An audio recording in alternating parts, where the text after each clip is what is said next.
Hello दोस्तों, नमस्कार। कैसे हैं आप सब? स्वागत है हमारा यूट्यूब चैनल राम पी के क्लासेस में। तो चलिए, पिछली कक्षा में हम लोग 2.2 का सॉरी 2.1 2.1 का हम लोग क्वेश्चन देखे थे। अब की बार हम 2.2 का क्वेश्चन देखने वाले हैं। तो ये क्वेश्चन है सबसे पहले कि योग संक्रियाएं किए बिना योगफल ज्ञात कीजिए। ठीक है, ये पहला क्वेश्चन है आप सबों के बीच कि बिना योग किए इसका हम योग कैसे ज्ञात कर सकते हैं। ऐसे तो हम लोग पहले से जानते हैं कि 3 और 1 4, 4 और 5 9, ऐसे करके जोड़ के हम योग ज्ञात कर सकते हैं, लेकिन बिना योग किए इस संख्या का योगफल हम कैसे निकालेंगे। तो सिंपल सा इसका एक ट्रिक है। इसका ट्रिक ये है कि सबसे पहले संख्या n बराबर निकालना है, यानी संख्या कितने संख्या दिए हैं, संख्याओं की संख्या निकालना है। जैसे यहाँ पे संख्या दिया हुआ है 1 2 3 4 5, 5 संख्या है। तो ये जो संख्याएं दिए गए हैं ये सभी के सभी संख्या विषम संख्याएं का योग है। आप देख सकते हैं सम संख्याओं का योग पे ये लागू नहीं होगा फिर। तो ये विषम संख्याओं का योग है, इसीलिए होगा कि इसमें देखिए संख्या की संख्या कितने हैं, 1 2 3 4 5, यानी कि 5 संख्याओं का योग है। तो लिखेंगे n बराबर 5। ठीक है, तो अब क्या करेंगे, इसी संख्या का स्क्वायर निकालेंगे। तो इसी संख्या का स्क्वायर निकालेंगे तो सेम उसी संख्या से गुना कर देना है। तो सेम इसी संख्या से गुना करने के बाद 25 आता है। तो हम लोग जान गए, यानी कि संख्या का n स्क्वायर करना है। जितना भी संख्याएं हैं उसका n स्क्वायर करेंगे तो हमें वो संख्या प्राप्त हो जाएगा, यानी उसका योगफल प्राप्त हो जाएगा। सेम उसी प्रकार संख्या पे दूसरा में दिया है कि 1 + 3 + 5 + 7 + 9 + 11 + 13, ये संख्या का भी हमको निकालना है। तो सबसे पहले संख्या गिनेंगे। तो n बराबर कितना है, तो 1 2 3 4 5 6 7, तो n बराबर 7। अब देखेंगे n स्क्वायर कर देंगे, यानी 7 × 7 कीजिए या फिर 7 का स्क्वायर। तो 7 का स्क्वायर 7 × 7 कितना होता है, 49। तो इस संख्या का योगफल कितना हो जाएगा, 49। अब देखिए तीसरा क्वेश्चन भी इसी प्रकार है कि 1 + 3 + 5 + 7 + 9 + 11 + 13 + 15 + 17 + 19 + 21, इन संख्याओं का सारे के सारे संख्याएं जो हैं यहाँ पे विषम संख्याएं हैं, इसीलिए हम इसको सेम उसी प्रकार से संख्याएं से बनाएंगे। जैसे यहाँ पे गिनते हैं पहले संख्याएं कि कितनी संख्याएं में है ये। तो ये 1 2 3 4 5 6 7 8 9 10 11, यहाँ पे 11 संख्याएं हैं। तो यहाँ पे मेरा जो संख्या है यानी कि n बराबर 11, तो इस संख्या को क्या करेंगे, उसी संख्या से स्क्वायर करेंगे। तो n स्क्वायर यानी कि 11 का स्क्वायर, 11 का स्क्वायर निकालने के लिए 11 को उसी संख्या को 11 से गुना करेंगे। तो 11 का स्क्वायर होता है 121, इसीलिए हमको पता चल गया तो इस संख्या का जितना भी जोड़ है इसका योगफल कितना प्राप्त होगा, 121। ठीक है, तो यहाँ पे लिख सकते हैं ऐसे हम, योगफल बराबर 25, यहाँ पे भी योगफल बराबर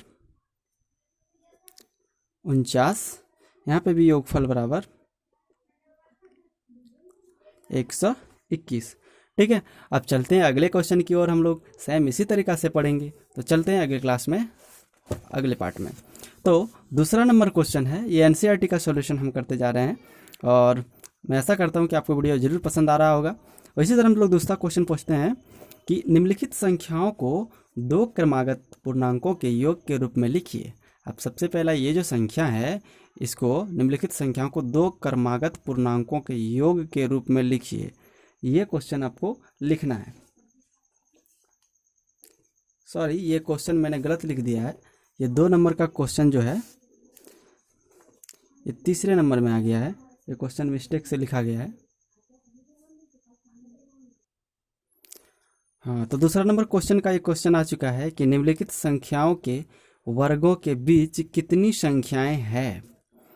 तो ये जो संख्या है इसका अगर हम वर्ग करते हैं और इसका भी हम वर्ग करेंगे, ये दोनों संख्या का वर्ग करने के बाद जो भी संख्या हमें प्राप्त होगी उसके बीच कितनी संख्याएं होगी वो हमसे पूछा जा रहा है। तो सिंपल सा एक इसका फॉर्मूला होता है। ठीक है, उसी पर हम लोग देखेंगे। तो सबसे पहले 43 और 44 में जो सबसे छोटी संख्या है वही हमें मानना है। तो यहाँ पे देखते हैं कि 43 छोटी है और 44 बड़ा है ना, यानी उल्टा लिखा गया इधर से ना। तो 44 बड़ा है, तो यहाँ पे लिखेंगे कि n बराबर 43, n बराबर 43 यानी n बराबर 43 है। अब इसी संख्या से इसका एक फार्मूला होता है, हम लोग 2n करके निकालते हैं, तो इसका एक फार्मूला होता है 2n बराबर, तो 2n यानी कि 2 और n बराबर 43। अब 2 और गुना 43 को दोनों को गुना करेंगे तो हो जाएगा 6 और 8 यानी कि इसका आंसर आ गया 86। तो हम लोग कह सकते हैं कि 43 और 44 का जब हम लोग वर्ग करेंगे तो जो संख्या प्राप्त होगी तो उन दोनों के बीच जो संख्याएं होगी 86 संख्या होगा। कितना संख्या होगा? 86 संख्या होगा। तो हम लोग लिख सकते हैं कि इसीलिए 43 और 44 के वर्गों के बीच संख्या बराबर 86 यानी कि 86। ठीक, अब इसी तरह हम लोग अगले क्वेश्चन देखते हैं। क्वेश्चन नंबर 2, क्वेश्चन नंबर 2 दिया हुआ है 14 और 15। ठीक है, अब 14 और 15 के बीच हम लोग भी निकालेंगे। अब इसी तरह से आप बता सकते हैं कि 14 और 15 के बीच छोटी संख्या कौन है, तो 14 से 14 संख्या छोटी है, 15 संख्या बड़ी है, तो आप लोग इसमें बता सकते हैं। तो यहाँ पे लिखेंगे कि 14 जो संख्या है छोटी है और 15 संख्या बड़ी है, इसीलिए हम यहाँ पे n बराबर 14 लेंगे। इसका फार्मूला होता है 2n बराबर, तो हम यहाँ पे लिख देंगे 2 × 14, तो 14 दूना 28। तो हम लोग जान गए कि चूँकि 14 और 15 के बीच 14 और 15 के वर्गों के बीच है ना, क्योंकि वर्गों के बीच पूछ रहा है, इसीलिए वर्गों के बीच संख्याएं या फिर संख्या बराबर 28 यानी कि 28 होगा। इसी तरह हम लोग तीसरा क्वेश्चन भी सेम इसी प्रकार से बनाएंगे। तो यहाँ पे 34 और 35 दोनों संख्याएं हैं। इसमें से 34 संख्या कितनी है?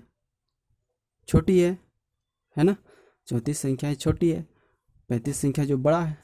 तो इसमें से n बराबर क्या होगा? 34। इसका फार्मूला होता है 2n बराबर, तो 2n बराबर कितना होगा? 2 × 34। अब 34 को 2 से गुना करेंगे, 2 को 4 से गुना करेंगे 8, 2 को 3 से गुना करेंगे 6 यानी कि 68। इसका भी आंसर कितना हो जाएगा? 68। तो इसको भी लिखेंगे 14 और 15 जिस तरह यहाँ पे लिखे उसी तरह इसको भी लिखेंगे कि 34 और 15 के वर्गों के बीच संख्याएं जो है वो 68 है। अब इसी तरह अगला क्वेश्चन की ओर हम लोग चलते हैं और ये क्वेश्चन नंबर 3 है। ये सारे जितने भी क्वेश्चन बना रहे हैं 2.2 है, एक्सरसाइज 2.2। ठीक है, और ये हम जैक बोर्ड का क्वेश्चन बना रहे हैं। जितने भी जैक बोर्ड के स्टूडेंट हैं या फिर इसे दूसरे बोर्ड भी तैयारी कर सकते हैं इससे, जैसे बिहार बोर्ड, MP बोर्ड, सभी प्रकार के बोर्डों से इसमें आपको तैयारी करने को मिलेगा। और अगर आप नवोदय विद्यालय का भी तैयारी करना चाहते हैं क्लास 6 इंट्रेंस एग्ज़ाम का, तो उसमें भी हम तैयारी कराते हैं। तो इसके लिए आप हमारे चैनल को सब्सक्राइब कर सकते हैं, सपोर्ट कर सकते हैं। चलिए अब देखते हैं अगले क्वेश्चन की ओर। क्वेश्चन नंबर 3, क्वेश्चन नंबर 3 में दिया गया है, ये रहा आपका क्वेश्चन 3। क्वेश्चन नंबर 3 में बोला है कि निम्नलिखित संख्याओं के या फिर 2 क्रमागत पूर्णांकों के योग के रूप में लिखिए। ठीक है, तो इस संख्या को हम लिखेंगे, जैसे यहाँ पे क्वेश्चन ये है 23 का स्क्वायर। ठीक है, इसको 2 क्रमागत मतलब लगातार 2 क्रमागत पूर्णांकों को योग के रूप में लिखना है। तो सबसे पहले इसको क्या करेंगे? 23 का स्क्वायर निकालेंगे हम। ठीक है, तो 23 का वर्ग कितना होता है? तो 529 होता है। ठीक है, आप लोग वर्ग निकालना जानते ही होंगे। 23 × 23 करेंगे इसी संख्या को, तो यहाँ पे 529 आएगा। ये आप लोग करके देखिएगा अपने से खुद से। तो अब इसमें क्या करना है कि 23 का जो वर्ग आया 529, इस संख्या को 2 से भाग देना है। ठीक है, इस संख्या को 2 से भाग देना है। तो 529, ये सारा रफ कार्य है, ये हम लोग रफ में करेंगे। तो 529 को 2 से अगर हम भाग देते हैं तो 4, 1, 2 छक 12, 9, 2 चौका 8, बचा 1, यानी 264। 2 भाग किए तो 264 और 1 शेष बच गया। तो हम कह सकते हैं कि 23 संख्या के 2 क्रमागत पूर्णांक का योग बराबर, एक तो 264 होगा इसका आधा, और एक 264 और एक हो जाएगा 265। दोनों को संख्या के जोड़ेंगे तो 529 आएगा, क्योंकि यहाँ पे एक शेष बच रहा था। तो एक तो आधा इतना हुआ, एक संख्या जो इससे एक अधिक होगा, तो दूसरा संख्या 2 क्रमागत 264 प्लस 265 लिखेंगे, तो दोनों संख्या जोड़ने के बाद 529 आएगा। तो यही इसका हो जाएगा 2 क्रमागत पूर्णांकों का योग। यही भी क्वेश्चन बोला है हमसे, तो समझ रहे हैं आप लोग। तो चलते हैं, देखते हैं अगले क्वेश्चन की ओर। और दूसरा क्वेश्चन है 15 का स्क्वायर। सेम प्रोसेस इसी तरह करना है आपको, कोई दूसरा तरीका नहीं अपनाना है, सब इसी प्रकार से करना है। तो 15 का स्क्वायर निकालेंगे तो कैसे होगा? तो 15 का स्क्वायर सबसे पहले करेंगे 15 का वर्ग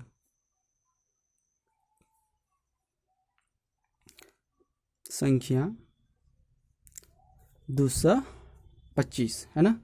15 का वर्ग संख्या 225 होता है, आप लोग पहले से भी जानते होंगे। अगर आपको पता नहीं है तो वर्गमूल में बहुत ही इम्पोर्टेंट होता है वर्ग को याद करना।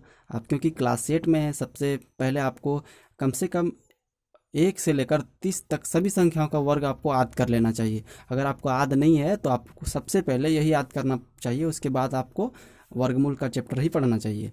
तो सबसे पहले आप लोग 1 से 20 तक का स्क्वायर याद करें, उसके बाद आपको बनाने में ज़्यादा आसानी होगी। ठीक है, तो उसके बाद है 225। अब 225 संख्या को भी सेम इसी प्रकार निकालेंगे।